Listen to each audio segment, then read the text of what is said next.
Morning, good afternoon, good evening. Welcome to this program. My name is Wilbert Mukori. I've been accused of criticizing CCC, in particular Nelson Chamisa, and my criticism is counterproductive. It is helping to keep Zanu PF in power. I find this argument to be ridiculous, to say the least. Let me reiterate the two things I've said about Chamisa and CCC. Number one, that after 23 years, including the 5 in the GNU, MDC and CCC have failed to implement even one democratic change in Zimbabwe. The second thing I've said is that since the GNU debacle, MDC, CCC have continued to participate in flawed elections, knowing fully well that they are flawed, to give Zanu PF legitimacy and thus perpetuate the dictatorship. Those two charges or statements, those are historic facts. This is not coming up with some allegation. This is a fact. What I would say, and I've said repeatedly, is if you dispute, if you believe that they have implemented reforms, name them. If you dispute that they've not been participating in flawed elections to give Zanu PF legitimacy, then what has been happening here? Last year, Nelson Chamisa and company participated in the elections and gave Zanu PF legitimacy.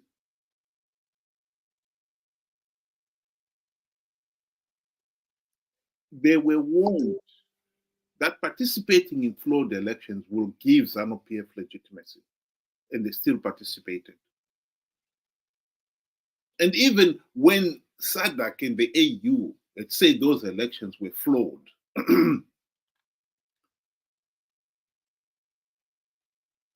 CCC elected officials still took up their gravitating seats. And thus undermining SADC's position.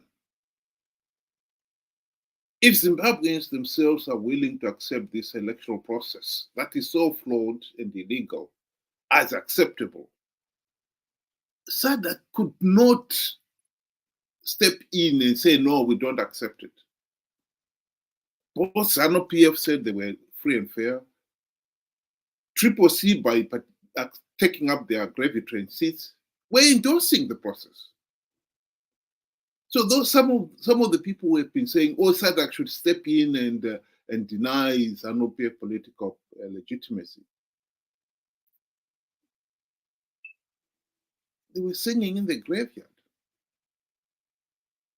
SADC could not step in when both the opposition and the Zanu PF were endorsing those elections.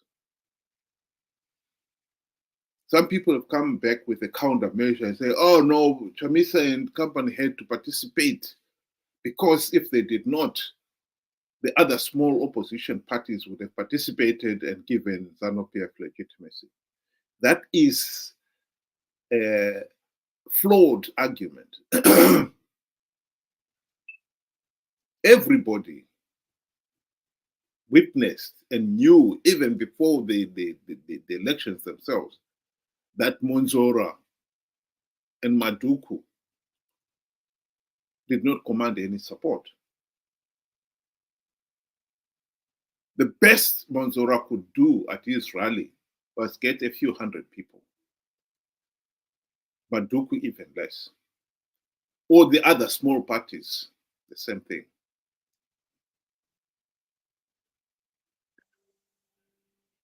This was a repeat of the 1978 internal settlement by Ian Smith, where Ebru Muzorewa and Davaning Stole participated in those internal settlements. Their internal support was so small that they did not command any meaningful support. The world saw that.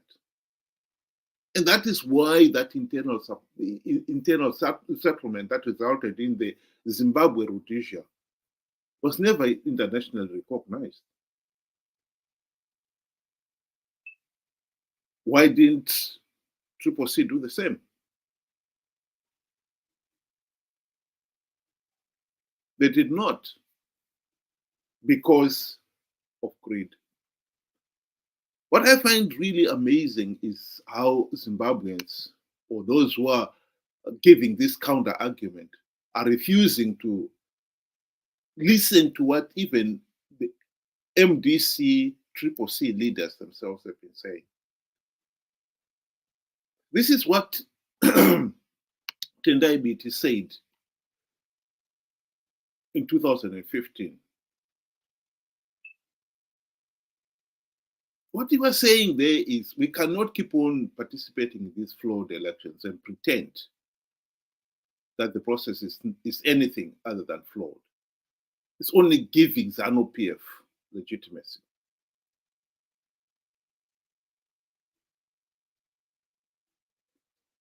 What he was saying there is exactly what David Coltart was also arguing in his book.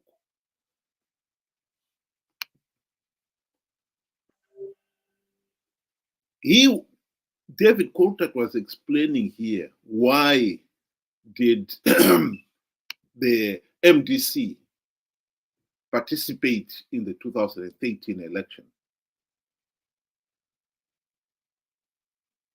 When they knew the process is flawed, in fact, according to David's own quotation there, the process was so flawed, so illegal, that the only logical step was to withdraw. And they did not withdraw. Why? Because they did not trust the other half, the opposition, to withdraw. They knew if the other side participate, they'll get all the gravy train seats that Zanu PF was dangling before them as inducement to make them participate.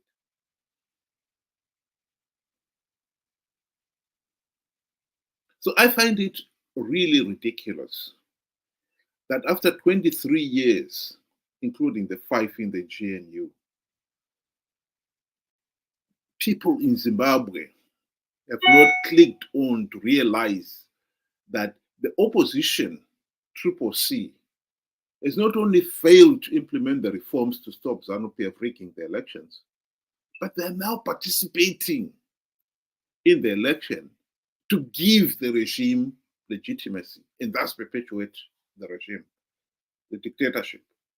How anyone can then turn around and saying, oh, by pointing that out, you are the one stopping the opposition removing Zanu PF. The opposition is not interested in removing Zanu PF. If they were, they would have implemented the reforms. That is precisely the point. They will not be participating in an election process that is so flawed, that is giving Zanu PF legitimacy.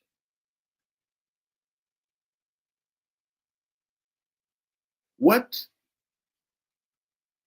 these people are failing to realize is that Zanu PF is actually bribed Chamisa and company, so that instead of implementing the reforms, they've abandoned the reforms.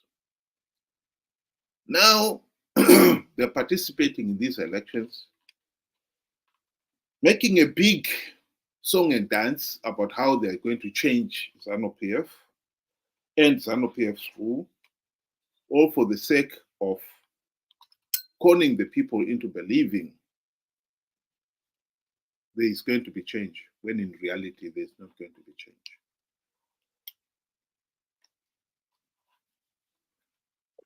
I've a picture there of a bird. This is not just an ordinary bird. This is a cuckoo.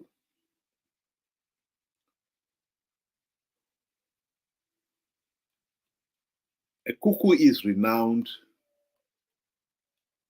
for laying its egg in other birds' nests, so that those birds will look after its chick. I think for many Zimbabweans, the cuckoo is not a common bird in Zimbabwe. It may reach there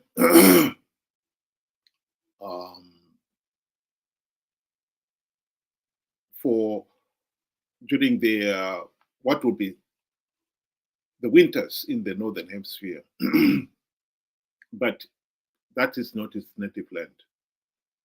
They will come back to the northern hemisphere for their nesting in the summer.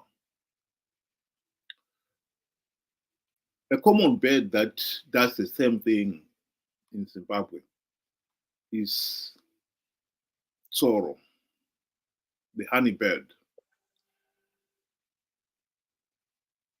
I've got a video here of the cuckoo doing its trick, laying its egg in another bird's nest, deceiving that the parent birds believe that the chick is theirs and do all the dirty work of bringing up its own young for it. And I think this is exactly what has happened in the case of Zimbabwe. Bear with me, I will line up the video.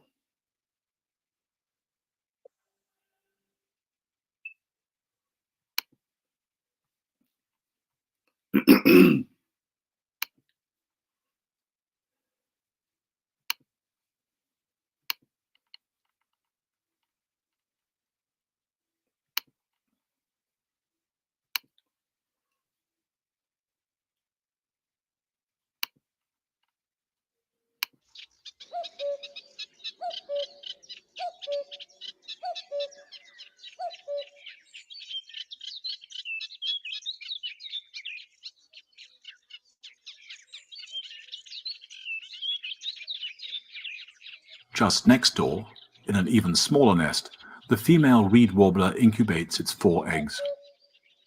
One of the brood is starting to hatch. However, it is not the young reed warbler. 2 weeks ago, a female cuckoo, unseen by the reed warbler, dropped her egg into this nest. Now the young cuckoo hatches. As the first of the brood, the reed warbler did not notice the trick, and now feeds the young as if it were its own. The young cuckoo needs to throw the other eggs out of the nest. If it doesn't do this, then the parents will not be able to feed all the nestlings.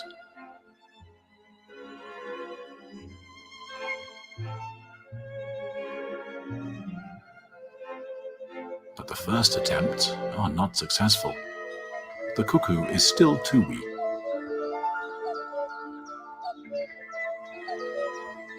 It tries again. It must push the egg above the edge of the nest. It is a big effort.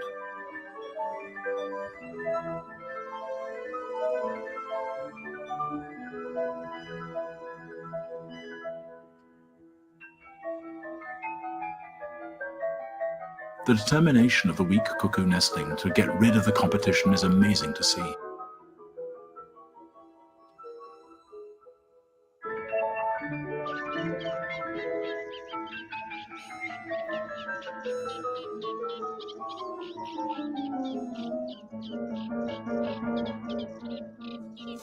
After a few hours, it has another go.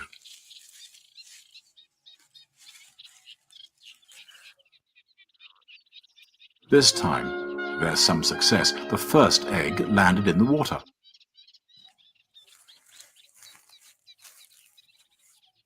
When it throws out the second egg, the cuckoo almost follows it out of the nest itself.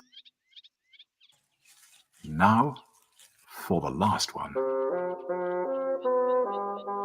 Alone at last. The ever-open, bright red beak and the constant peeping from the cuckoo prompts the reed warblers to bring it food without a break. Now all the insects and spiders end up in its beak. With such intensive feeding, the young cuckoo reaches its adult size in just 2 weeks.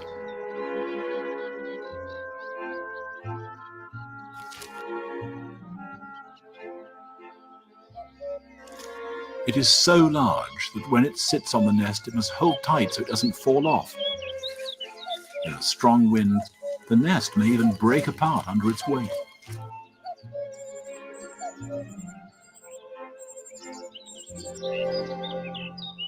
Although the cuckoo is by now much bigger than the reed warblers, they still treat it as if it's one of their own nestlings. Even after it has left the nest, they will still feed it. At the end of August, the young cuckoo will start its lonely journey to Africa. It will return next spring, maybe even to the same reed bed, and try to toss an egg into a reed warbler's nest. That is an interesting story, that. I think what has happened in Zimbabwe politics is that we have got an electorate that is ignorant, naive, and very gullible. While the electorate voted the opposition for the primary purpose of the opposition in Zimbabwe is and has been to implement the democratic reforms to stop Zanu PF rigging the elections. This has been the primary purpose since the late 1990s. When Morgan Tsvangirai launched his MDC, Movement for Democratic Change, he was launching it on the back of the crying need by the nation for democratic change. And the people realized that they will never have any democratic change in Zimbabwe as long as Zanu PF was able to rig the elections. That was the argument. So the first thing the nation has to do is to implement the democratic reforms. Then and only then can they have a chance of electing a competent government. So the opposition MDC have been on the political stage now for 23 years. One is going to ask, why is it then after 23 years, Zanu PF was able to blatantly rig the 2023 elections? 23 years later, Zanu PF is still able to rig elections. The answer is simple, because MDC have failed to implement even one meaningful reform. And how pointing that out can be equated to, oh, you are stopping the removal of Zanu PF. Beggars belief. We are not removing Zanu PF by having an opposition that is so incompetent and corrupt that it is now helping Zanu PF to stay in power.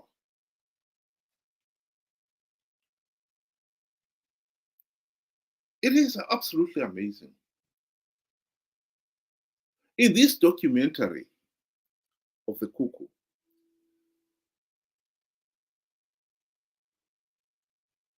the analysis says the cuckoo bird, once it is fully grown, it will fly to Africa and then come back the following spring to nest itself. And it may find itself in the same part of the country and may in turn drop its own egg in an unsuspecting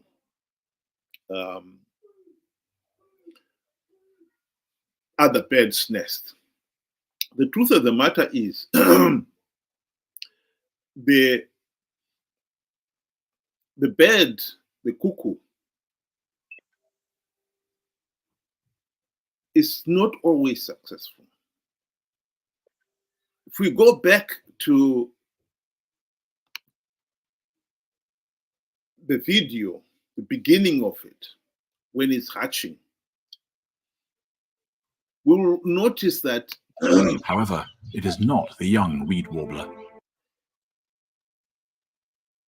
The cuckoo, its egg where it's hatching from, although it is similar to the reed warbler's eggs, there are actually differences.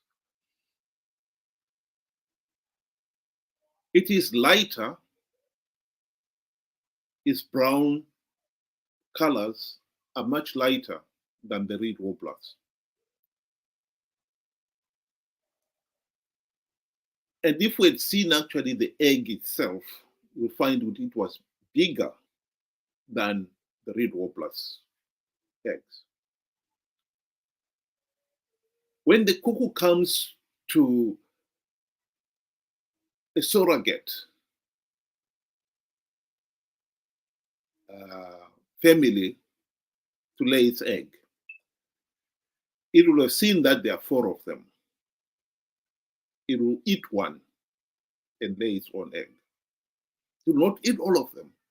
So that when the parent comes, all 4 are there and thinks they are all 4 hairs. Most of these cases, you find actually that the reed warbler, if one season it was duped into bringing up a cuckoo's chick, the following season, the reed warbler parents will be more diligent. They will look carefully every time they come back to the nest. If they can see there is a slightly bigger egg than their own, they will either throw it out or abandon the whole nest, because they will know that egg is not ours. They're smart enough to realize that. In this particular case, the cuckoo itself has tried to keep up with this rat race. The very fact that the cuckoo's egg has got the same kind of coloring and so forth with the host, it has to look for that. Some of the birds, their eggs are blue, some are pure white, some are completely brown. The cuckoo has got to match its own egg with those of the host family. And even then, the host family, once they've been juked, they can be juked maybe one season, another season. The third season, they realize this is not right. they are more diligent, they are more careful. They are prepared to abandon their own growing season, their own eggs for that season, for the purposes of realizing that this is not working for them. And it makes sense. Because you cannot pretend that the reed warbler, when it sees that mug in the nest, initially, if he's the mother, they will look at and say, well, this must be small house.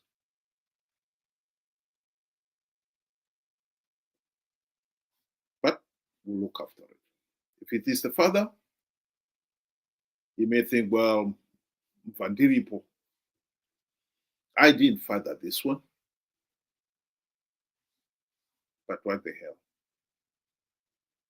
And so they will soldier on for that season and look after the mug. But you cannot deny that by the end of the season, they cannot pretend that this is a reed warbler. There cannot be even a single drop of reed warbler blood in that mug. Not even a single drop. And so every bird, it can be duped by the cuckoo, but the cuckoo has got to realize that it cannot dupe the same family of birds season after season after season. So one is going to ask, why is it then that human beings, we are supposed to be smart? After all, we are the thinking species. Why is it that Zimbabweans have been so easily duped? In this case, for 23 years. If we really understood the primary purpose of the opposition was to implement the democratic reforms, why is it that after 23 years, 5 of which in the GNU, the opposition has failed to implement even one reform? Why is it that we have been duped into believing in the opposition still?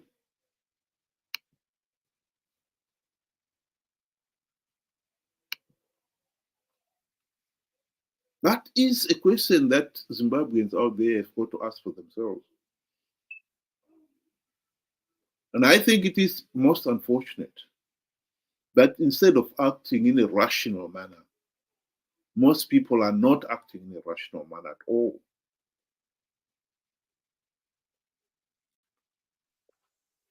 This euphoria about Chamisa Chete is typical of personality cult mentality. George Orwell, in his book Animal Farm, depicted it as boxer, the horse mentality. A boxer, the horse, for those who do not know the story, had failed to understand, to learn the alphabet. It took him the same time to learn the first 4 letters of the alphabet that it took other animals to learn all the 26 letters of the alphabet. And it took him the same time again to learn the next 4 letters of the alphabet. And by that time, it was found that he had forgotten the first. That's how dull Boxer was. He could not string any argument for himself. And so his strategy was to give up. And he had this Comrade Napoleon is always right motto. And I think that is the same mentality we are seeing with this Chamisa Chete Chete. Those who are saying Chamisa Chete Chete have refused to see what Chamisa has done in the last 23 years. They have refused to see the track record of Chamisa. The truth is, Chamisa and company have failed to implement even one meaningful reform because they are corrupt and incompetent. Zanu PF have been able to corrupt them to the point where, while the ordinary people still think they've got a competent opposition, they don't. The MDC-CCC have shown they are not going to implement any meaningful reform. So by not failing to implement reforms, who are they saving? Are they saving the people? Or are they saving Zanu PF? The answer is clearly Zanu PF. Zanu PF is the one that's benefiting. They're able to rig elections. They rigged last year's elections. And Chamisa played his part in making sure that Zanu PF rigged the elections and got legitimacy by making sure that the ordinary people participated in those elections. He was even prepared to lie that he had plugged all the vote rigging loopholes. Zanu PF will not be able to rig the elections. I've plugged all the loopholes. When in reality, of course, he had not done any such thing. How could you say you've plugged all the vote rigging loopholes when you do not even have a verified voters roll? He did not even deploy election agents at all the polling stations. Something that is so rational, common sense. He even had the funding to deploy election agencies at all the polling stations, and he did not. Why not? He knew Zanu PF would rig the elections. He didn't care about that. All he cared about is that he's getting his share of the spoils. Some people may ask, well, he himself did not win the presidency, so how did he win the spoils there? Well, as leader of the party, the party gets a percentage of the votes, proportion to the votes of the Political Finance Act. And this is why there's always a scramble in the opposition to say who is controlling the party. We saw that with the MDC alliance.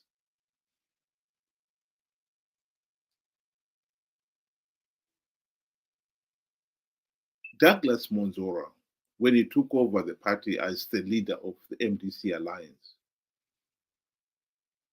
was getting millions of dollars from the Political Party Finance Act. And the same applies now. Whoever is going to emerge as the leader of CCC will get the same proportion of the Political Party Finance Act as the party won in the elections. And as a rule, the party leader gets about 20% of that payout.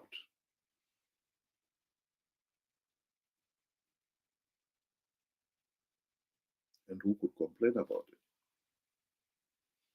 As for those MPs who get the gravy train seats, we all know But by virtue of being an MP or a senator, you get US $60,000 for you to purchase a vehicle.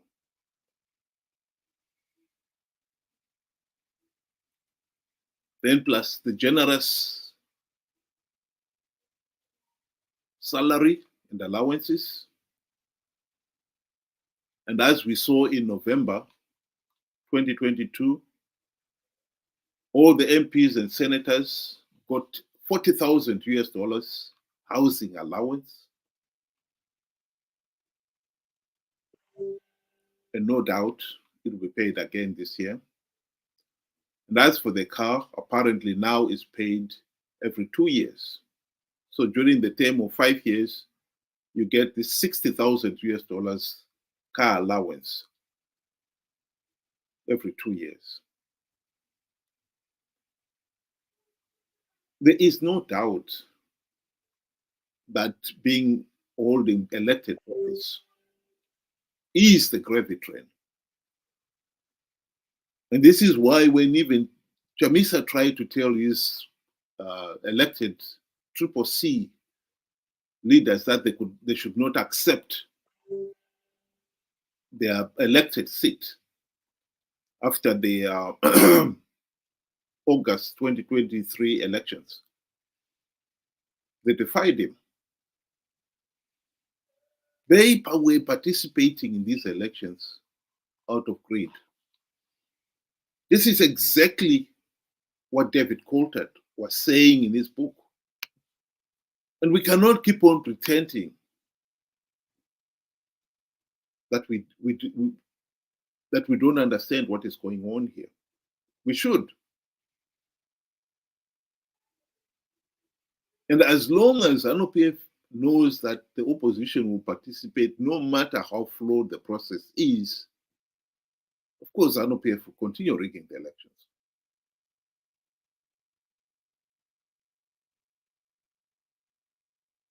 We cannot pretend that the MDC/CCC and now the blue train is ever going to implement the reforms to ensure that the elections are free, fair, and credible. That is naive. If they did not do so during the GNU when they called an opportunity to do so, why should they do it now?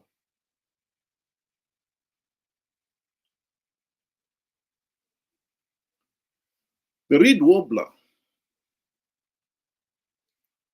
can be conned maybe one season. But at the end of the season, when they look at this mug, look him in the face, in the eyes, those yellow eyes,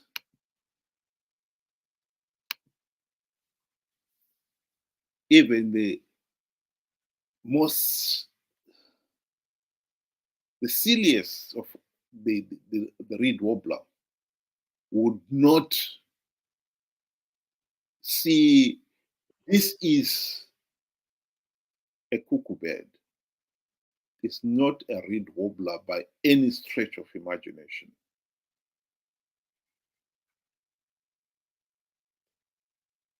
The family would have sacrificed the whole season. They didn't bring up any of their own. They were duped.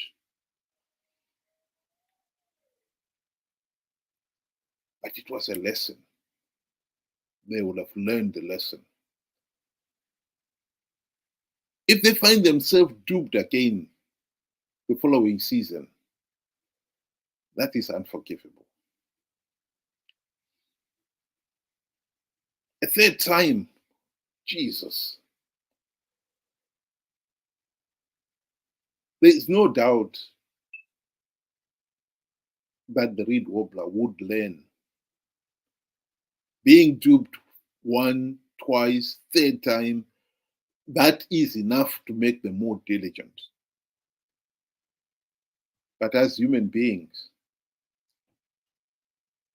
the very fact that we have gone now for 23 years looking for an opposition that will implement the democratic reforms to stop Zanu PF rigging the elections, And yet Zanu PF is still able to rig the elections blatantly.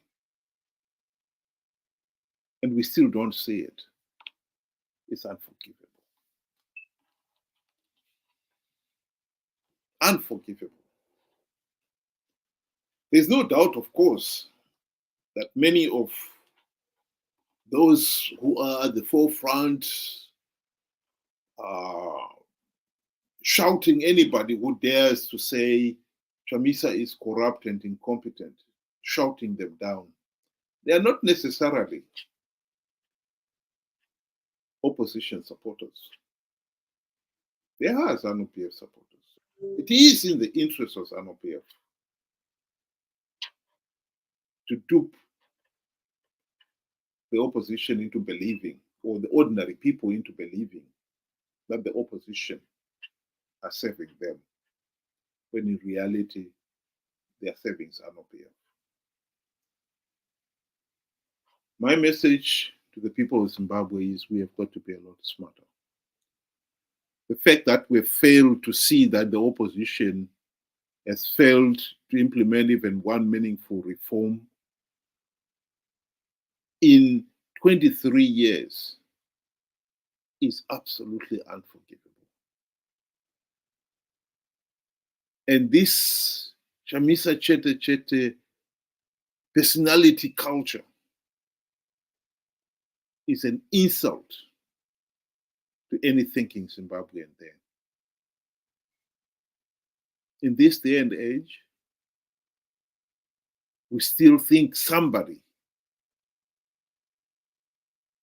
a fellow mortal, is infallible and should not be held to account. What a shame. It is absolutely unforgivable. The country, Zimbabwe, is a failed state. At least 49% of Zimbabweans out there are living in abject poverty. Not because the country is poor or doesn't have resources, but because the country is stuck. For 43 years now and counting, we have had a corrupt, incompetent, tyrannical regime. Zanu PF has managed to stay in power because it was able to rig the elections. By the late 1990s, the people of Zimbabwe realized that the only way to stop Zanu PF rigging the elections is to implement the democratic reforms.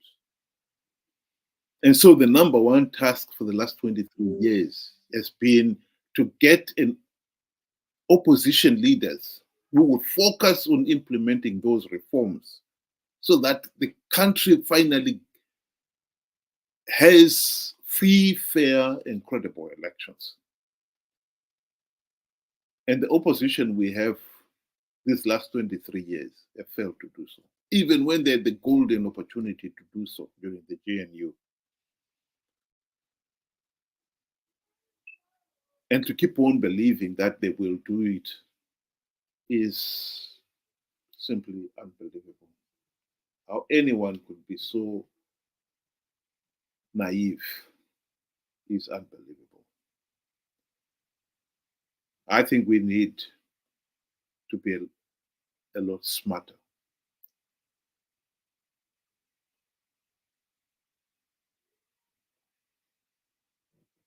I'll leave you with a picture of the cuckoo bird.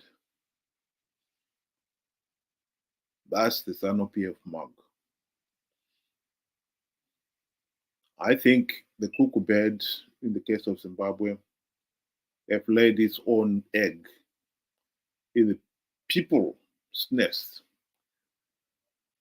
And the people think that they've got an opposition that is serving them, not knowing that the opposition, CCC, MDC, is